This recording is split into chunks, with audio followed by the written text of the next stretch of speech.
Hello children, कुसुम ma'am की online class में आपका स्वागत है। प्यारे बच्चों, आज हम तीसरी कक्षा के विषय परिवेश अध्ययन की पाठ्य पुस्तक झरोखा का पाठ 8 उपजे सोना खेतों में को अच्छी तरह से पढ़ना भी सीखेंगे और इसमें जितने भी क्वेश्चन आंसर दिए गए हैं उनको भी सॉल्व करना सीखेंगे। वीडियो को शुरू से लेकर अंत तक पूरी देखें। अगर आपको मेरी वीडियो अच्छी लगे तो इसे लाइक भी करें और अगर आप अभी तक मेरे चैनल पर नए हैं तो मेरे चैनल ऑनलाइन स्टडी हब को सब्सक्राइब भी करें और साथ में दिए बेल आइकन को जरूर प्रेस करें। Let's start. पाठ 8 उपजे सोना खेतों में। अक्टूबर का महीना है। खेतों में गेहूं बोने की तैयारी चल रही है। कल मैं भी पिताजी के साथ ट्रैक्टर पर बैठकर खेत में जाऊंगी। मेरी छोटी बहन तो कल से ही गुनगुना रही है। तो देखो ये क्या कह रही है इसकी छोटी बहन। ये क्या गुनगुना रही है कि हरा भरा हरियाणा म्हारा सब तय आगे ल्याणा से, आओ चलना खेता में सोना इब उपजाना से। अब यहाँ पर देखो ये किसान क्या कर रहा है, खेतों में बीज बो रहा है ना। और अब आगे है कि हमारे पड़ोसी नंदू ताऊ के कई खेत हैं, उन्होंने सरसों की बुआई पहले से ही कर ली है। अब यहाँ पर देखो ये है नंदू ताऊ और यहाँ देखो इन्होंने बुआई पहले से ही कर ली है और इनकी फसलें कितनी बड़ी बड़ी भी हो गई है ना। और यहाँ पर देखो नंदू ताऊ किस पर बैठे हैं, ट्रैक्टर पर बैठकर जा रहे हैं, है ना। और यहाँ देखो पीछे हरी भरी फसलें हैं, है ना बच्चों। पहले जो है वो बैलों की सहायता से ही जुताई का काम, बुआई का काम इस तरह से बैलों की सहायता से किया जाता था, लेकिन आजकल ट्रैक्टर जो है वो चल पड़े हैं और उनकी मदद से खेतों में काफ़ी काम जो है वो जल्दी भी हो जाता है और आसानी से भी जो है खेतों की बुआई वगैरह करवा दी जाती है। अब यहाँ है सोचो और लिखो, क्या तुमने खेत देखे हैं? यदि हाँ तो कहाँ? तो बच्चों आपको ये बताना है कि आपने खेत देखे हैं या नहीं है। जो गांव में बच्चे रहते हैं मोस्टली उन्होंने तो खेत देखे होते हैं, है ना। तो आप लिख सकते हैं हाँ मैंने खेत देखे हैं। कहाँ पर देखे हैं ये भी लिख सकते हैं कि मैंने अपने गाँव में देखे हैं। और जो शहरी बच्चे हैं उनको भी हो सकता है कि बहुत सारे बच्चों ने खेतों को देख रखा हो, वो अपने मामा जी के यहाँ गए हो, मासी के घर गए हो, इस तरह से तो खेतों को देख रखा हो, तो वो भी इसका आंसर जो है हाँ में लिख सकते हैं। आगे तुमने वहाँ क्या क्या देखा? जो भी कुछ आपने वहाँ पर देखा है क्या क्या देख सकते हैं। जैसे कि आप लिख सकते हैं कि मैंने वहाँ पर फसलें देखी, ठीक है, फसलें देखी और पानी देखा सिंचाई करते हुए। और क्या देखा, जैसे कि आपने वहाँ पर खेतों में ट्रैक्टर देखा, हल देखा, जो भी कुछ देखा है आपने वहाँ पर तो आप उनका नाम यहाँ पर लिख सकते हैं। आगे क्या तुम्हारे परिवार में भी खेती का काम होता है? यदि हाँ तो क्या क्या उगाया जाता है? तो बच्चों आपको ये ज़रूर बताना है, अगर आपके यहाँ खेती का काम होता है तो आपको लिखना है हाँ हमारे यहाँ खेती का काम होता है। और क्या क्या उगाया जाता है, जैसे कि आपके यहाँ चना उगाते हैं या सरसों उगाते हैं या फिर है गेहूं है, ज्वार है, बाजरा है, जो कुछ भी उगाते हैं आप यहाँ पर उसको लिख सकते हैं। आगे है पता करो और लिखो। नीचे कुछ फसलों के नाम दिए गए हैं, उनके बोने का समय पता करके लिखो। यहाँ देखो फसल का नाम, जैसे कपास, यहाँ है बोने का समय। कपास कब बोई जाती है? मई और जून के महीने में जो है वो बोई जाती है। चावल भी मई और जून के महीने में ही बोया जाता है। और बाजरा है, बाजरा भी जो है वो मई और जून के महीने में बोया जाता है। आगे अपने बड़ों से पता करो कि अक्टूबर नवंबर के महीनों में और कौन सी फसलें उगाई जाती है। तो अक्टूबर नवंबर में क्या उगाया जाता है पता है आपको? गेहूं उगाया जाता है एक तो, और है जैसे कि है जौ उगाया जाता है, और है सरसों और चना। ये जो हैं वो अक्टूबर नवंबर के महीने में उगाए जाते हैं। आगे है चर्चा करो। परिवार के बड़े लोग खेतों में क्या क्या काम करते हैं? परिवार के बड़े लोग क्या क्या काम करते हैं ये आपको लिखना है। तो बताओ क्या करते हैं। परिवार के बड़े लोग जो है खेत जोतने का काम करते हैं, एक तो खेत जोतने का काम, और है जैसे कि बिजाई करने का काम करते हैं, ठीक है, और है खरपतवार निकालने का काम करते हैं। खरपतवार, यहाँ पर देखिए, खरपतवार निकालने, ये जो है काम परिवार के लोग करते हैं। अब यहाँ पर देखिए, हो सकता है पहले आपको दिखाई ना दिया हो, अब सही से ढंग से दिखाई देगा। आगे, क्या खेती से जुड़े सभी काम स्त्री व पुरुष समान रूप से करते हैं? तो बच्चों, इसका आंसर हमारा होगा नहीं।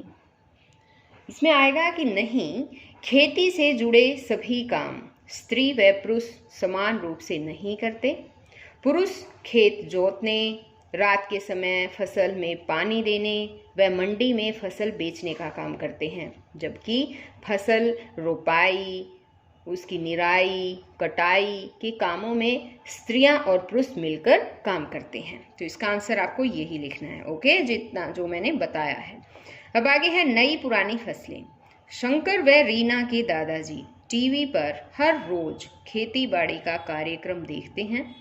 एक दिन जब दादाजी टीवी देख रहे थे तो वे दोनों दौड़ते हुए आए और बोले, दादाजी आओ बाहर घूमने चलते हैं। यहाँ पर देखो, इस पिक को ध्यान से देखो, ये शंकर है, ये रीना है और ये है उसके दादाजी। और क्या कर रहे हैं? ये टीवी पर खेती बाड़ी का कार्यक्रम देख रहे हैं, है ना। तो जब कार्यक्रम देख रहे थे तो ये दोनों बच्चे आए, शंकर और रीना, इनके पास और बोले, चलो दादाजी बाहर घूमने के लिए जाते हैं। दादाजी बोले, बच्चों थोड़ी देर रुको, टीवी पर खेती से जुड़ी काम की बातें बताई जा रही हैं। शंकर और रीना भी बैठकर टीवी देखने लगे। किसान टीवी पर बता रहे थे, पहले खेती का सारा काम हाथों से होता था। बीज बोने और सिंचाई के लिए वे हल और बैलों का प्रयोग करते थे। सिंचाई के साधन अधिक नहीं थे, इसलिए किसान अधिकतर चना, बाजरा, ज्वार आदि फसलें बोते थे। इन फसलों को कम पानी की जरूरत होती है। आजकल सब काम मशीनों से होता है। इन फसलों को कम पानी की जरूरत होती है। आजकल सब काम मशीनों से होता है, इसलिए कम मेहनत में काम जल्दी हो जाता है। तो बच्चों यहाँ पर देखो, आपके एग्जाम में आने वाले क्वेश्चन है यहाँ पर कि ऐसे पूछा जा सकता है कि पहले जो है खेती का काम कैसे होता था। तो पहले ज़माने में खेती का सारा काम हाथों से होता था और बीज बोने और सिंचाई के लिए किसका प्रयोग करते थे? हल और बैलों का प्रयोग करते थे।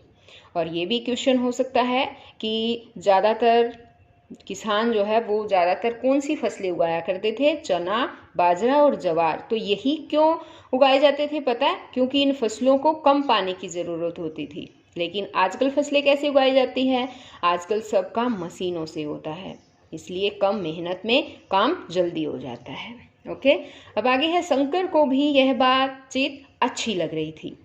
तभी उसे अध्यापिका की सुनाई हुई कविता याद आई। वह बोला, दादाजी पहले मेरी कविता सुनो, कल स्कूल में हमारी अध्यापिका ने सुनाई थी।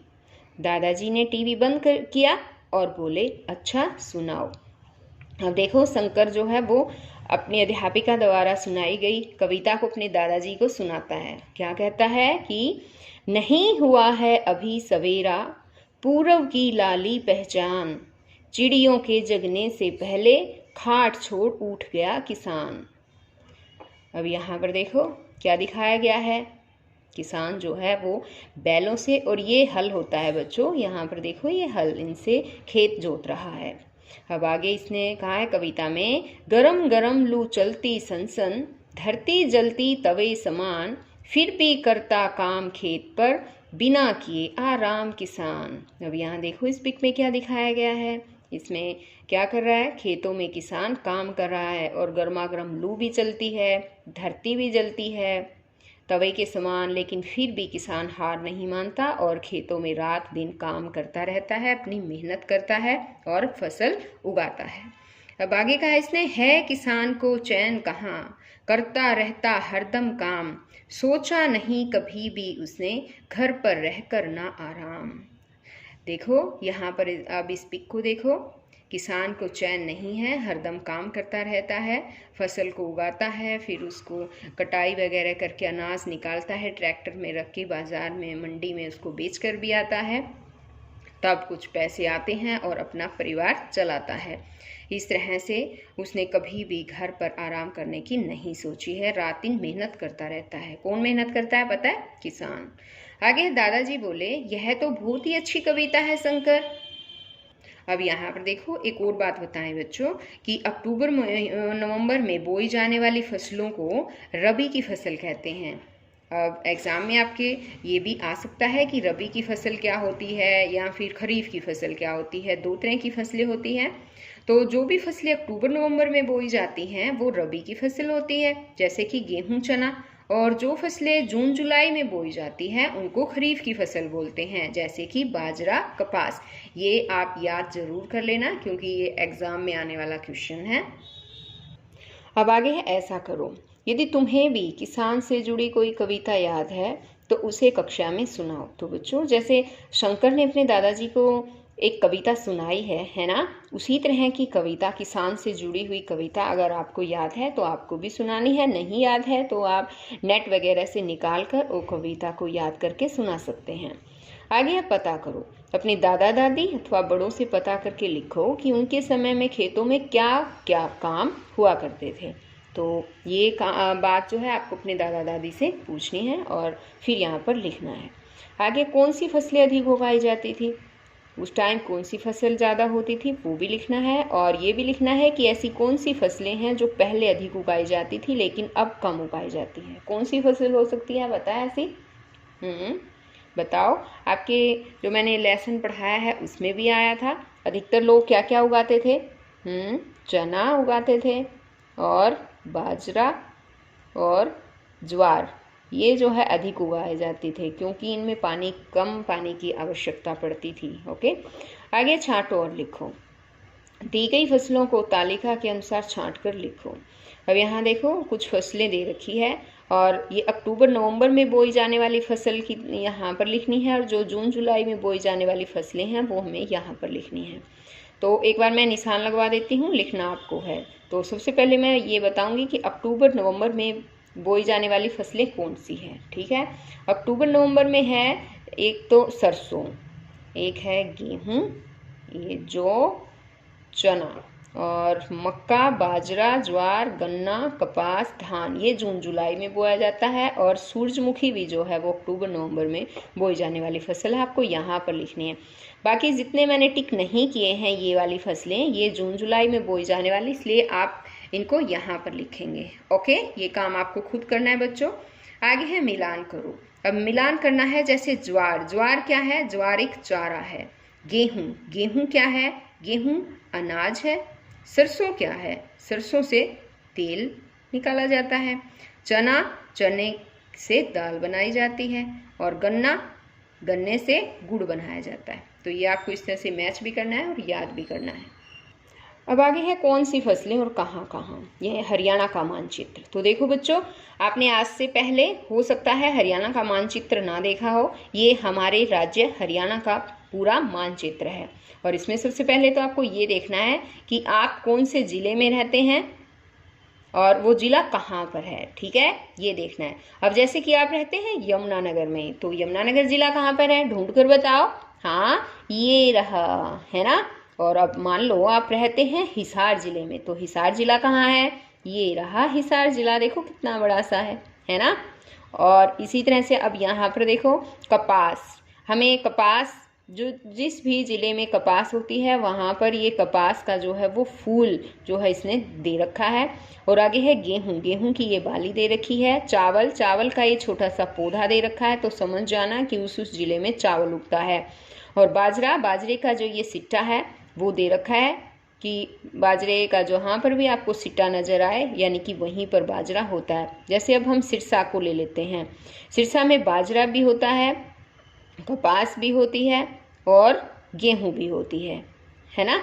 तो इस तरह से अब आपको फतेहाबाद देखते हैं, फतेहाबाद में कपास भी होती है और क्या है? चावल है। अब इसी तरह से कैथल, कैथल में भी क्या है? कपास है और गेहूं भी है ना। और क्या है, चावल भी है। तो इस तरह से आपको बच्चों ये सारी तालिका जो है, जितना मानचित्र दे रखा है वो ध्यान से इसको पढ़ना है और देखना है कि कहाँ पर कौन कौन से ज़िले में क्या क्या उगता है। अब आगे यहाँ नीचे कुछ क्वेश्चन भी दे रखे हैं, इनके आंसर भी देने हैं। मानचित्र को देखो और लिखो। मानचित्र को देखकर आपको ये लिखने हैं कि उन दो दो जिलों के नाम लिखो जहाँ दी गई फसलें मुख्य रूप से उगाई जाती हैं। गेहूं, गेहूं कहाँ पर उगाया जाता है, तो आपको गेहूं की ये बाली दे रखी है ना, तो आपको देखना है गेहूं कहाँ कहाँ उगाया जाता है। जैसे कि सिरसा में है, ये कैथल है, कुरुक्षेत्र है और यमुनानगर में भी है गेहूं, है ना। तो आपको यहाँ पर दो दो जिलों के नाम लिखने हैं। इसी तरह से कपास कहाँ उगाया जाता है, कपास जो है सिरसा है, फतेहाबाद है, हिसार, भिवानी, कैथल, बस यहीं पर है। तो आपको उनमें से दो जिले लिख देने हैं। इसी तरह से है चावल, चावल कहाँ उगाया जाता है, देखो चावल कुरुक्षेत्र में भी है, कैथल में भी है, करनाल में भी है, जींद में भी है। तो आपको दो दो जिलों के नाम लिखने। इसी तरह से है बाजरा, बाजरे का सिट्टा कहाँ पर है बताओ, बाजरा जो है वो भिवानी है, रोहतक भी है, ये सोनीपत में भी है और पानीपत में भी है, करनाल में भी है। तो आपको यहाँ पर दो जिलों के नाम लिख देने हैं। अब आगे आता है, आओ ये भी करें। अपने आसपास उगाई जाने वाली फसलों के नाम व उनके बोने और काटने का समय पता करो और अपनी कॉपी में लिखो। ये काम आपको खुद करना है बच्चों। आगे बड़ों से पूछकर अपने राज्य की दो नई और दो पुरानी फसलों के नाम लिखो। तो ये भी आपको अपने दादा दादी से या मम्मी पापा से पूछकर और यहाँ पर लिखना है। आगे किसी एक फसल के बारे में अपने बड़ों से जानकारी प्राप्त करो और लिखो। यहाँ पर इनकी जानकारी प्राप्त करनी है, आपको लिखना फसल का नाम। जैसे कि हम लेते हैं, फसल का नाम है हमारी का गेहूँ, गेहूँ की फसल लेते हैं। बोने का समय कौन से महीने में है, ये है अक्टूबर और नवंबर के महीने में, नवंबर, ठीक है, वो है ये यहाँ पर। निराई गुड़ाई का समय, निराई गुड़ाई का समय कौन सा होता है इसका, हम ये इसको जनवरी में करते हैं। सिंचाई का समय, सिंचाई करते हैं, इसका सिंचाई का समय होता है दिसंबर से फरवरी के बीच। काटने का समय, काटने में जो है अप्रैल में काटा जाता है और अप्रैल का जो सेकंड वीक है, सेकंड यानी कि दूसरा जो सप्ताह है उसमें काटा जाता है। इकट्ठा रखने का, भंडारण का, कहाँ पर भंडारण किया जाता है, इसका भंडारण किया जाता है, अनाज की टंकियाँ होती है और उनमें किया जाता है। अब आगे है बेचने का समय, बेचने का स्थान, कहाँ पर बेचा जाता है, बेचा जो है वो अनाज मंडी में जाकर बेचते हैं। खेतों से मंडी तक पहुंचाने का क्या तरीका है, ट्रैक्टर ट्रॉली में पहुंचाया जाता है, ठीक है, ट्रैक्टर ट्रॉली, और या फिर बैलगाड़ी में भी ले जा सकते हैं अनाज को रखकर। आगे इस फसल का चित्र बनाओ और रंग भरो। तो यहाँ पर देखो बच्चों, आपने गेहूं किया है, गेहूं का ही, जैसे मैंने यहाँ पर गेहूं कहा है ना, तो गेहूं का ही चित्र बनाना है आपको। जो और भी जो फसल आपको आप लिखें, जरूरी नहीं है कि आपको यही मैंने जो गेहूं लिखा है वही फसल का नाम लिखना है। आप दूसरी फसल का नाम और कब उगती है, रखने का स्थान, काटने का, सिंचाई का समय, सब आपको अपनी तरफ से लिखना है और उसी फसल का यहाँ पर चित्र भी बनाना है, उसमें रंग भी भरना है। तो बच्चों आज इस वीडियो में केवल इतना ही। नेक्स्ट वीडियो में हम फिर मिलेंगे, तब तक के लिए बाय बच्चों।